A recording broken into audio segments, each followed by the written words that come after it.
ವಿಜಯಪುರದಲ್ಲಿ ನಿಯಮಗಳಿಗೆ ಧಿಕ್ಕಾರವ. ಪಾರ್ಕಿಂಗ್ಗೆ ಮೀಸಲಾದ ಜಾಗದಲ್ಲೇ ಹೋಟೆಲ್ ವ್ಯವಹಾರ. ರಸ್ತೆಯ ಮೇಲೆಯೇ ವಾಹನಗಳ ಸಾಲು, ಸಾರ್ವಜನಿಕರಿಗೆ ಸಂಚಾರ ತೊಂದರೆ.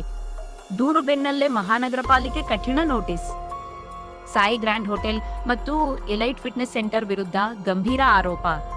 ವಿಜಯಪುರ ಮಹಾನಗರ ಪಾಲಿಕೆ ವ್ಯಾಪ್ತಿಯಲ್ಲಿ ಉದ್ದಿಮೆ ಪರವಾನಿಗೆ ಷರತ್ತುಗಳನ್ನು ಉಲ್ಲಂಘಿಸಿರುವ ಪ್ರಕರಣ ಬೆಳಕಿಗೆ ಬಂದಿದ್ದು, ವಾರ್ಡ್ ನಂಬರ್ 22ರ ವಿವೇಕ ನಗರ ಪೂರ್ವ ಭಾಗದಲ್ಲಿರುವ ಹೋಟೆಲ್ ಸಾಯಿ ಗ್ರ್ಯಾಂಡ್ ಹಾಗೂ ಎಲೈಟ್ ಫಿಟ್ನೆಸ್ ಸೆಂಟರ್ ವಿರುದ್ಧ ಸ್ಥಳೀಯರು ದೂರು ಸಲ್ಲಿಸಿದ್ದು, ಇದೀಗ ಮಹಾನಗರ ಪಾಲಿಕೆ ನೋಟಿಸ್ ಜಾರಿ ಮಾಡಿದೆ. ಇದು ಇವತ್ತಿನ ಸುದ್ದಿಯಲ್ಲ. 2 ವರ್ಷದ ಹಿಂದೆಯೇ ಈ ಸುದ್ದಿ ನಮ್ಮ ಚಾನೆಲ್ನಲ್ಲಿ ಪ್ರಸಾರವಾಗಿತ್ತು. ಅದರ ನಂತರ ಹೋಟೆಲ್ ಮಾಲೀಕನಿಗೆ ಮಹಾನಗರ ಪಾಲಿಕೆ ನೋಟಿಸ್ ಕೂಡ ಕೊಟ್ಟಿದ್ದರು. ಇಲ್ಲಿಯವರೆಗೆ ಯಾವುದೇ ಬದಲಾವಣೆ ಕಂಡುಬಂದಿಲ್ಲ. ವಿಜಯಪುರ ನಗರದ ವಿವೇಕ ನಗರದ ಪೂರ್ವ ಭಾಗದಲ್ಲಿರುವ ಹೋಟೆಲ್ ಸಾಯಿ ಗ್ರ್ಯಾಂಡ್ ಮತ್ತು ಎಲೈಟ್ ಫಿಟ್ನೆಸ್ ಸೆಂಟರ್ಗೆ ದಿನನಿತ್ಯ ಹೆಚ್ಚಿನ ಜನಸಂಚಾರ ಇರುವುದರಿಂದ ಈ ಸ್ಥಳಕ್ಕೆ ಬರುವವರು ತಮ್ಮ ದ್ವಿಚಕ್ರ ವಾಹನಗಳು ಹಾಗೂ ಕಾರುಗಳನ್ನು ರಸ್ತೆ ಮೇಲೆಯೇ ನಿಲ್ಲಿಸುತ್ತಿರುವುದರಿಂದ ಸಾರ್ವಜನಿಕರಿಗೆ ಸಂಚಾರದಲ್ಲಿ ತೀವ್ರ ತೊಂದರೆ ಉಂಟಾಗುತ್ತಿದೆ ಎಂದು ಸ್ಥಳೀಯರು ಆರೋಪಿಸಿದ್ದಾರೆ. ಈ ಕುರಿತು ಶ್ರೀ ಗುರುಲಿಂಗಪ್ಪ ಗುನ್ನಾಪುರ ಸೇರಿದಂತೆ ಹಲವರು ವಿಜಯಪುರ ಮಹಾನಗರ ಪಾಲಿಕೆಗೆ ದೂರು ಸಲ್ಲಿಸಿದ್ದಾರೆ.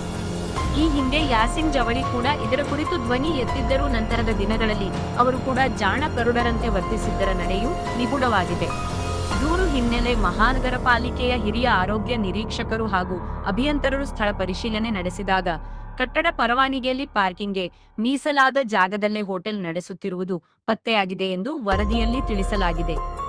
ಈ ಹಿನ್ನೆಲೆಯಲ್ಲಿ ಕರ್ನಾಟಕ ಪೌರ ನಿಗಮಗಳ ಅಧಿನಿಯಮ 1976ರ ಕಲಂ 353ರ ಅನ್ವಯ ಮಹಾನಗರ ಪಾಲಿಕೆ ಅಧಿಕಾರಿಗಳು ನೋಟಿಸ್ ಜಾರಿ ಮಾಡಿ 7 ದಿನಗಳೊಳಗಾಗಿ ಲಿಖಿತ ಸಮಜಾಯಿ ನೀಡುವಂತೆ ಸೂಚಿಸಿದ್ದಾರೆ. ಅದೇ ವೇಳೆ ಕಟ್ಟಡದ ಕೆಳಮಹಡಿಯಲ್ಲಿ ಪಾರ್ಕಿಂಗ್ ವ್ಯವಸ್ಥೆಯನ್ನು ಕಲ್ಪಿಸಬೇಕೆಂದು ಸೂಚಿಸಿದ್ದು, ತಪ್ಪಿದಲ್ಲಿ ಉದ್ದಿಮೆ ಪರವಾನಿಗೆ ರದ್ದುಪಡಿಸುವುದು ಸೇರಿದಂತೆ ಕಾನೂನು ಕ್ರಮ ಕೈಗೊಳ್ಳಲಾಗುವುದು ಎಂದು ಮಹಾನಗರ ಪಾಲಿಕೆ ಎಚ್ಚರಿಕೆ ನೀಡಿದರೂ ಕ್ಯಾರೆ ಎನ್ನುತ್ತಿಲ್ಲ. ಒಟ್ಟಿನಲ್ಲಿ ನಗರದಲ್ಲಿ ಪಾರ್ಕಿಂಗ್ ಸಮಸ್ಯೆ ದಿನೇ ದಿನೇ ಗಂಭೀರವಾಗುತ್ತಿದ್ದು, ನಿಯಮ ಉಲ್ಲಂಘಿಸುವ ಸಂಸ್ಥೆಗಳ ವಿರುದ್ಧ ಮಹಾನಗರ ಪಾಲಿಕೆ ಕಠಿಣ ಕ್ರಮ ಕೈಗೊಳ್ಳಬೇಕೆಂದು ಸ್ಥಳೀಯರು ಆಗ್ರಹಿಸಿದ್ದಾರೆ.